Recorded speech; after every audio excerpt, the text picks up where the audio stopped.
কপাল খারাপ, আমার মতো যুবক যদি নামাজ পড়ে, টুপি পরে, দাড়িটা লম্বা করে, আমি কেন পারবো না? আল্লাহ আমার কপাল বুঝি খারাপ? আমি আল্লাহ জাহান্নামের আযাব সহ্য করতে পারবো না, তুমি আমাকে মাফ করে দাও। আজকে এই বৃষ্টির মাঝে দোয়া কবুলের সময়। আজকের এই মজলিসটা মনে হয় আল্লাহ কবুল করতে পারেন। বৃষ্টির মধ্যে তোমাদের দিল ভাঙ্গা এখানে আজি, ভাঙ্গা দিলের ডাক আল্লাহ শুনেন। এই বৃষ্টি কাদা পানির মধ্যে বসিয়া যদি দুফোঁটা চোখের পানি ছেড়ে দিতে পারো, আল্লাহর নবী বলেন গাভীর ওলান থেকে দুধ বের করে ভেতরে যেমন ঢুকানো সম্ভব না, কান্নাওয়ালা বান্দাকে জাহান্নামে দেওয়া আর সম্ভব না। এরে নবীর উম্মতের দল, এত বেশি বেশি সাহাবায়ে কেরাম আমল করিয়াও যদি কান্না করেন, তোমার আমার উপায় কি? তোমার আমার কত বেশি বেশি কান্না করা দরকার। কান্না যদি না আসে, আল্লাহকে বলো, আল্লাহ তুমি কান্নাওয়ালা চক্ষু দান করো, যেই কান্নার কারণে জাহান্নামের আগুন হারাম হয়ে যাবে। আমার ডানে বামে মোনাজাত ধরে কত মানুষ কান্না করে, আমার চোখে কেন পানি নাই? ও আল্লাহ তুমি আমাকে কান্নাওয়ালা চক্ষু দান করো। ও আল্লাহ তুমি তওবা করার মতো মানসিক অবস্থা তৈরি করে দাও। এরে আল্লাহর বান্দা, এমন কোন গুনাহ নাই যুবক করে নাই, গুনাহ করে করে করে করে করে হঠাৎ রাতের বেলা বিছানায় শুইতে গিয়া কলবের মধ্যে ধাক্কা লাগলো, আমার মতো জিন্দেগিতে খারাপ আর কোনো মানুষ হতে পারে না। দুই পকেটে দুই পিস্তল দিয়া কত মায়ের সামনে সন্তানের জবাই করলাম, আমার উপায় কি হবে? মানুষ আমারে গালি দেয়, মরার পরে আমার সন্তানরে গালি দিবে না, এ অভিশাপ নিয়ে কবরে যাব না, আমি এর থেকে বাঁচতে পারি কিভাবে? এই চিন্তা করতে না করতে ফজরের আজান শুরু হয়ে গেল। আল্লাহর বান্দা এবার মসজিদে চলতেছে, ইমাম সাহেব দেইখা ভয় পেয়ে গেল। ইমামকে ডাক দিয়া কয়, ইমাম সাহেব আমি এলাকার চিহ্নিত সন্ত্রাসী, আজকে মেজাজটা গরম করে আসি নাই, তওবা করার নিয়তে আসছি, নামাজটা পড়তে চাই। ইমাম তারে ওযু শিখাইয়ে দিলেন। আল্লাহর বান্দা ওযু করার পরে নামাজ পড়লেন। ইমাম সাহেবের রুমে নিয়ে বলে, বাবা তুমি এখন কি চাও? বলে, আমার জিন্দেগির অপরাধ থেকে আমি কালিমা মুক্ত হতে চাই, মানুষ যেন আমারে দোয়া করে, বরদোয়া না করে। বলে, যাও, এক নাম্বার একজন খাঁটি আল্লাহওয়ালার সোহবতে থাকো, দ্বিতীয়ত তুমি ভোর রাত্রে বেশি বেশি আল্লাহর কাছে কান্না করে তওবা করো, কারণ ওই টাইমটা বড় এমন কঠিন। 24টা ঘন্টা বান্দা আল্লাহকে ডাকে, আর ওই টাইমে আল্লাহ তার বান্দাকে ডাকে। অতিও গভীর হয় রজনী যখন, নীরবে প্রভুর নাম জপিও তখন। প্রভুর করুণা যদি পাইবারে চাও, প্রভুর করুণা যদি পাইবারে চাও, গভীর রাতে উঠে প্রভুর গুণগান গাও, গভীর রাতে উঠে প্রভুর গুণগান গাও। ইমাম সাহেবের পরামর্শ নিয়ে আল্লাহর গোলাম ভোর রাতে ঘরের মধ্যে অন্ধকার, ওযু বানাইয়া মুসাল্লা বিছাইয়া আল্লাহর কাছে 2 রাকাত নামাজ পড়ে কান্না করে, হে মালিক তোমার দরওয়াজার হারানো গোলামটা তোমার দরওয়াজায় ফিরে আসছে। ও আল্লাহ তুমি আবার দরজা থেকে আর খালি ফিরাইয়া দিও না। আল্লাহ বলে, আয় বান্দা আয়, তোরে ফজরে ডাকলাম, সিজদা কর, আমি তোর গুনাহ মাফ করে দিব। ফজরেও ডাকলাম, পেলাম না। জোহরের সময় আয় আয়, পাইলাম না। আসরে ডাকলাম, আয়, আসরের নামাজেও পেলাম না। মাগরিবে ডাকলাম, বান্দা হাজিরাটা দাও, মাগরিবেও পেলাম না। এশার নামাজে ডাকলাম, বান্দা আয়, তুই বান্দা এশার নামাজেও হাজিরা দিলি না। আজকে এই বৃষ্টির মাঝে কোরআনের বাগানে আসছো, এই বাগানে বসিয়াও যদি আমি আল্লাহর মোহাব্বতে আল্লাহ কয়া ডাক দাও আর চোখের পানি ছেড়ে তওবা করো, আমি আল্লাহর আমি আল্লাহর এক নাম রহমান, এক নাম গফফার, আমি আল্লাহ তাআলা তোর জিন্দেগির সব গুনাহগুলো মাফ করে দিব। আল্লাহর বান্দা যখন ভোর রাতে কান্না করে, এমন কান্নার আওয়াজ, ঘরের সবাই সজাগ হয়ে গেল। কান্না এমন অঝোর দ্বারা কান্না, জিন্দেগির গুনাহের কথা মনে পড়েছে। হঠাৎ করে গাইবি আওয়াজ, কে যেন ডেকে বলে, কাঁদিস না, তোর নামটা জাহান্নামের খাতায় লেখা। আল্লাহর বান্দা কান্না বন্ধ করে না, পেছন থেকে স্ত্রী ডাক দিয়ে কয়, রে স্বামী আমার, তুমি জানো না নামটা জাহান্নামে লেখা হয়ে গেছে, আবার কেন কান্না করো? আল্লাহর বান্দা বলে, বিবি আর কোন দরওয়াজা আছে নাকি নাজাতের? বলে, না না, দরজা এই একটাই।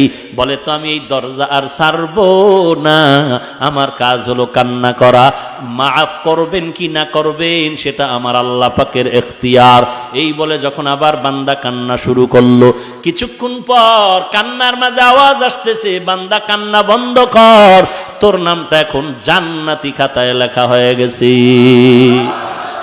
এরে এলাকার যুবক, একটু চোখ বন্ধ করে দেখতো, খেলার মাঠে কত বন্ধু ছিল, আজকে অনেকেই নাই। এই যুবক, একটু চিন্তা করে দেখ, চোখ বন্ধ করে জীবনের পিছনে তাকায় দেখ, এক টেবিলে লেখাপড়া করছিলি, কত বন্ধু বান্ধব আড্ডা দিছিলি, আজকে অনেকেই নাই। এ যুবক, একদিন তোরও মরণ পেছনে দাঁড়ায় যাবে। ফজরের আজানের পরে মুয়াজ্জিন বলবে, ইন্না লিল্লাহ, অমুক বাড়ির অমুকের ছেলে নাই। এরে যুবক, মরতে তো হবে, পালাবার কোনো সুযোগ নাই। সেদিন এক জায়গায় সিলেটে বয়ানে গেলাম, বলে হুজুর বয়ানের পরে মোনাজাত দিয়া বাড়ি যাওয়ার সময় একদল অ্যাক্সিডেন্ট হয়ে মারা গেছে। আবার এক জায়গায় শুনলাম বয়ানে আসার পথে রাস্তা অ্যাক্সিডেন্ট হয়ে মরে গেছে। একদিন তো বিদায় নিতে হবে রে বাবা, মনটারে বুঝাও। তোমার আমার মতো যুবক স্কুলে পড়িয়াও যদি নামাজ পড়ে, তুমি আমি কেন পারবো না? তোমার আমার মতো যুবক ব্যবসা করে, চাকরি করে, শ্রমিকের কাজ করে, ড্রাইভারি করে, নামাজ ছাড়ে না, আমি কেন পারবো না? ও আল্লাহ, তুমি আমাকে তৌফিক দাও, জিন্দেগিতে আর গুনাহের পথে যাব না। ও আল্লাহ, তুমি আমাকে মাফ করে দাও, নামাজ ছাড়বো না। আজকে তওবার দরজায় আসছি, তওবার দরজা থেকে খালি ফিরে যাব না। ও আল্লাহ, তুমি হেদায়েতের নূর সিনায় দাও, মা বাবার খেদমত করব, বিরোধিতা করব না, আলেম ওলামাদের বিরোধিতা করব না, দেশের বিরুদ্ধে জাতির বিরুদ্ধে কোনো ষড়যন্ত্র করব না, নবীর সুন্নতের বিরোধিতা করব না, নবীর তরিকা মতে জিন্দেগি চালাবো।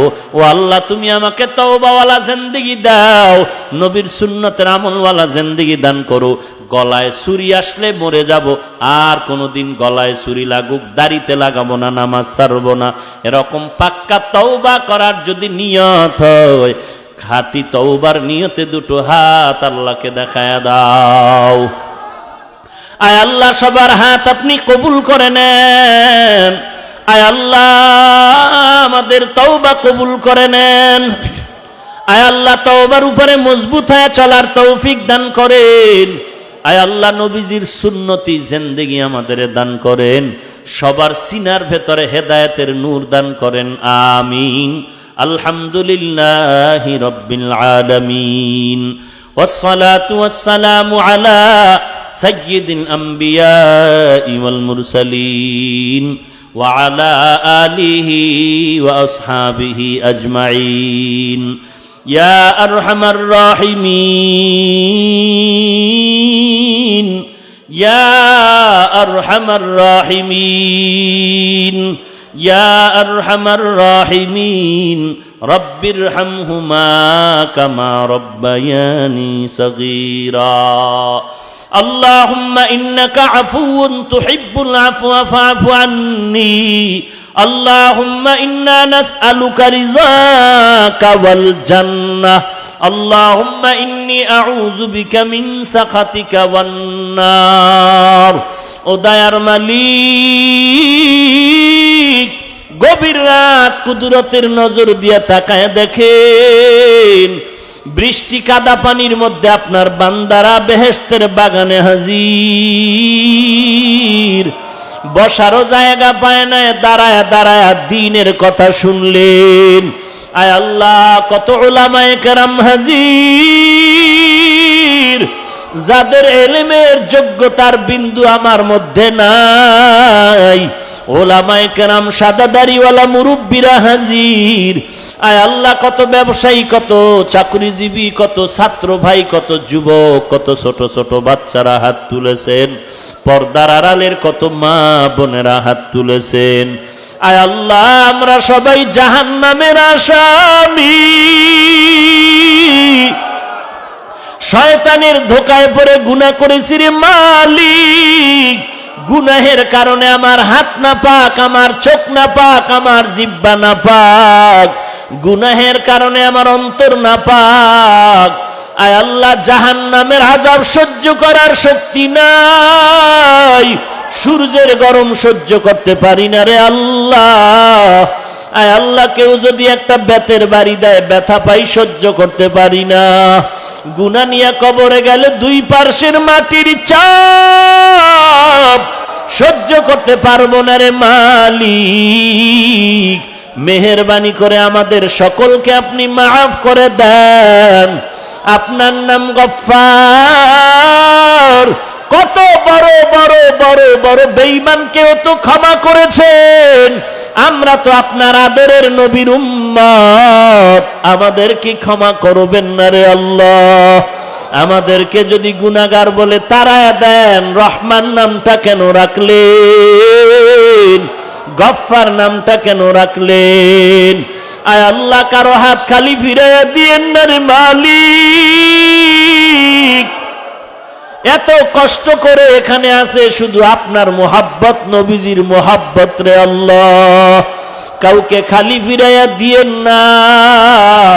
আমাদের কাছে কিছু নাই, আপনার দরবারে কোনোটার অভাব নাই। সকলের সিনায় হেদায়েতের নূর দান করেন আল্লাহ।